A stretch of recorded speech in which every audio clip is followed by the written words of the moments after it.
and definitely a fun shooter. Hey guys, this is David here with FIREARMS, and I'm very excited to show you what we got in store today.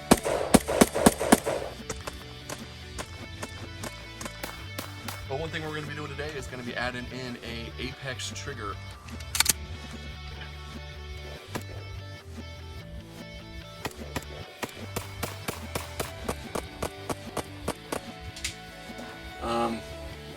It's beautiful. Hey, what's up friends? Man, it has been a day, and I got a lot of stuff recorded for you, and that's all great, but I don't know what the freak happened to my microphone. So, you get to deal with some fun audio today. There's some good content, I promise, especially the very last interview we have is with Alien, the Alien gun. So I am very excited about it. I would tell you the brand, I can't pronounce it. Laugo? I don't know. Anyway, it's freaking awesome. It came out a couple years ago. They finally got some new ones up and running, and who knows, maybe we'll see those this year. So yeah, definitely stay, watch the whole thing, and again, apologies about the audio, but that's my friggin' luck. All right, so I'll see you guys soon, and enjoy the video. Have a good day. Hey everyone, this is Ron from TrailBlazer Firearms, here to talk about our brand new pivot rifle. This is just over 20 inches when it's folded up, no NFA laws apply, and no pistol brace is required for this weapon platform. When you press the button, you quickly deploy a full 16-inch carbine. This is chambered in 9mm and it takes block magazines. It takes a slap on the charging handle and you get that to go forward. You would stow your mag inside of the stock right here. When you're all done, lock the charging handle to the rear, remove the magazine, and the gun folds up, and it's just over 20 inches to stow inside of a backpack. Again, this is the pivot rifle from TrailBlazer Firearms, and we have these shipping now through major distributors. Hey everybody, Bryce at CRKT. I got a new knife to show you. So this is part of our Razor line. This is called the Max. The Razor line has been with us for a while. We came out with knives about like 10 years ago. We're really excited to have them back. This is a really unique piece. We partnered up with Condor to make this. It's really kind of like that prehistoric look, you can kind of tell. 1075 steel, really good carbon steel. It's going to take a beating and be really easy to put an edge back on there. This tool is kind of meant for sort of bushcrafting. It's somewhere between a knife and an axe. So you can choke up on this, use it as kind of like a traditional scraper or cutting knife, do feather sticks. You can kind of use the front as a scraping tool, or if you want to, you can choke up on it and use it as a small sort of impact device to chop smaller items. You can do small batoning with it as well. It's a really cool multifunctional piece. I just really like the look overall with the hammered 1075, that resin impregnated fiber on here. It's just really kind of tarnished looking. I like that. It looks prehistoric, and just a really exciting piece to kind of bring John Graham's designs back and keep the legend John Graham alive. So we're really excited to have the new Max. Hey, what's up guys? We got the FN 545 Tactical. There's the new one from FN. It looks a whole lot like the FN 509, definitely different from the FN 45X Tact. Huge capacity on that thing, looking at 15 round capacity, and optics ready, of course, with their right sights and suppressor sights. And then on top of it, we also have the FN 510 for all you 10mm boys out there, because 40 couldn't die, so we changed it into 10mm. High capacity on that thing as well. You know, it doesn't feel terribly big. I do have big hands, and I will say it fills my hand completely, so if you have small hands, good luck with this monster here. But it feels good, and the trigger is really crisp. I will say that. It's definitely really crisp. It's not a super soft trigger by any means, but you're going for the tactical side with FN anyway, so it's really not about a super soft trigger. It is about that nice crisp action each time. Hey guys, it's David here with FIREARMS. I got EAA in front of me. We got a couple of 1911s that they have coming out. That one's sick. You can see it's got a nice engraving in it. Wow, thank you. Just got really bright around here. It's pretty smooth. It's definitely really smooth. Heavy on the recoil, I would say. A little hard to rack right now. It'll probably break in. This one's interesting to me. It's a 1911. It's nice and small, compact. It's an MC 1911 SC with see-through mag. So you can see through the grip, see through the mag, so you can see what you got there. It's also red dot ready, which is crazy, and it's in 45 ACP. You know, 9mm will put the guy down, but 45 will take his soul. Anyway, so we got EAA here. A whole lot of cool things to take a look at, and they got spinny screens, so that's fun. If you guys have any questions, feel free to let us know. Thank you. Ready when you are. How are we doing today? I'm Dustin Hubbard with North American Arms here at 2023 SHOT Show. Today, I have to show off our 22 Magnum Winter Edition, which is a Tailor exclusive. Should be able to pick this up at any of your local FFL suit distributor. This little guy has a Cerakote with, as you can see, the laser engraving of it, of our Wasatch Mountains, as well as a couple snowflakes there for the Winter Edition. This one comes Cerakoted in the blue. The base is still 17.4 stainless steel with the same lifetime warranty attached to it with all North American Arms revolvers. Perfect for your personal carry, self-defense. The Cerakote is made to withstand pocket carry, holster carry, anything like that. So remember, with North American Arms, one North American Arms in your pocket is worth 3 of your 45s to stay at home and you're safe. But if the Winter Edition is not your bread and butter, don't worry. We have plenty of other models that you can choose from. My name's John Webster. I work with Rock Island Armory USA, new plant in Cedar City, Utah. This is the new Rock Island Armory 5.0. This is the first 100% USA-made firearm from Rock Island Armory and Arms Support. That's the first for us. I'm very proud of that. Some of the basics of this gun. You've got a 9mm Luger, internal hammer fired, 17+1. What really sets this gun apart is our patented recoil and lockup system that's here in the front of the gun.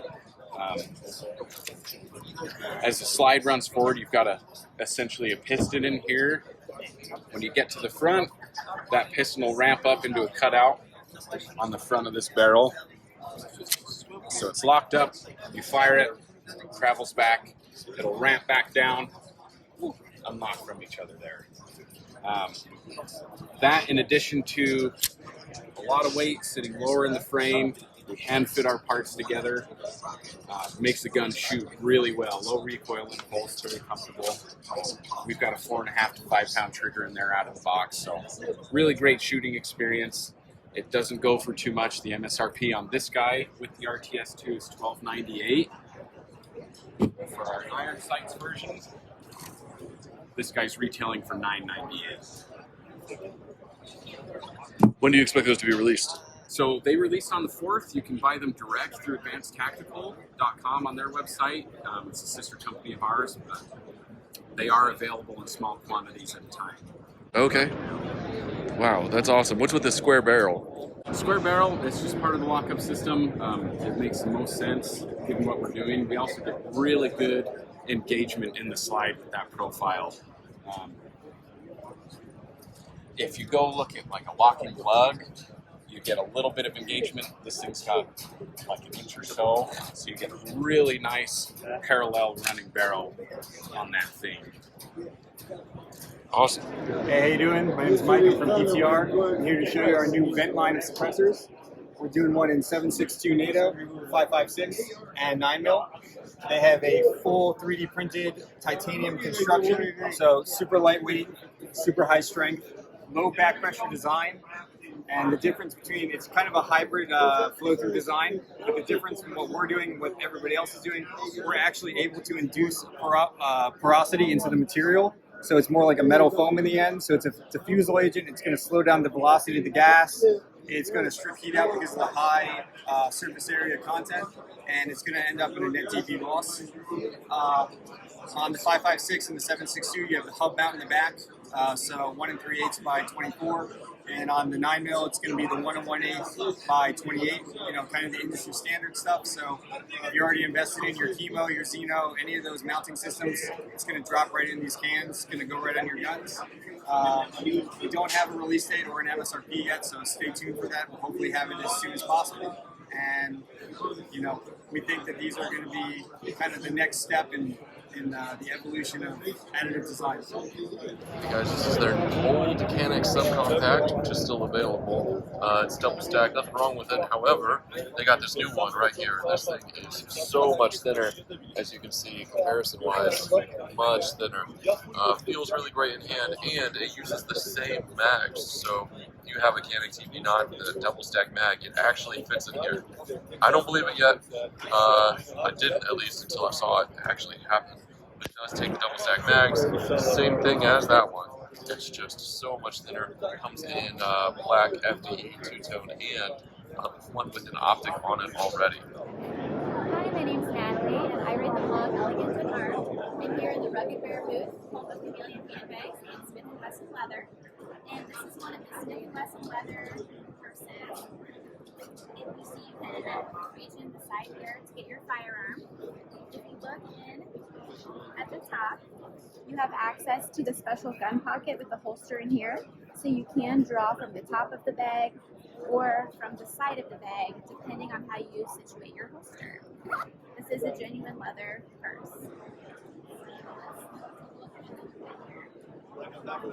This one, they actually named after me. This is the Natalie bag. That's awesome. I made this in collaboration with CAMELEON handbags. You can have a crossbody strap or just hold the handlebars or the handles. So for this one, it has a top access only, and it does have a very wide pocket, so there's plenty of room to reach your hand in there. There's the holster, and you can move it around, situate it how you would like.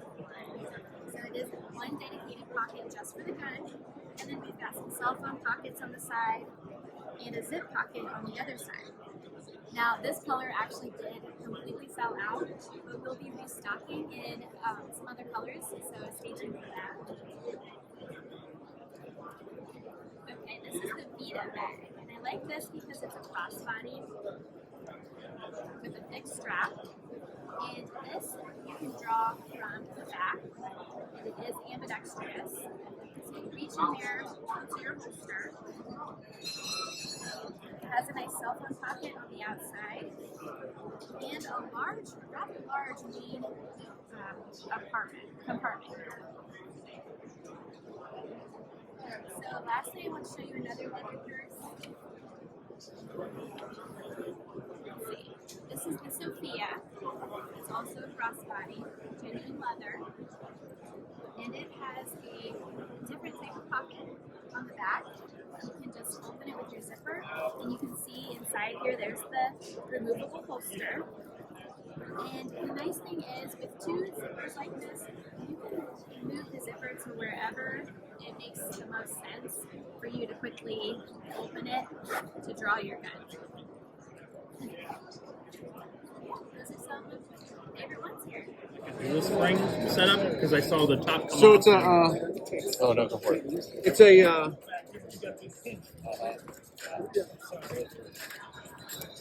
So delayed blow black gas system. So what you saw and probably thought was a spring is actually a gas piston. Yep. So this is a gas piston. This is your recoil spring and guide rod. This operates like this. So what happens is the front of this interacts with the lug in the front of the slide. So the way that works is when you fire your projectile, all the gases from the powder burning are behind the projectile. As the projectile is moving down the barrel, it's pressurizing this chamber here, pressing forward on the gas piston, locking the slide in the forward position. So that's the delayed part of the gas system, right? Once the projectile exits the barrel, all the gases are forced out of the end of the barrel. The system depressurizes, which then allows Newton's third law of motion to take part, and there's your equal and opposite reaction. What that does is it allows for a completely fixed barrel, right? So because you've got a completely fixed barrel, you've got no unlocking and relocking time for the original Browning design where the barrel unlocks, tilts up, slide reciprocates, and then everything has to lock back up. So in the end, what we wind up with is a cyclic rate that's about, I think it's about half to maybe a third of the cyclic rate of the typical Browning semi-automatic system design. Yeah. It's different, for sure. It is.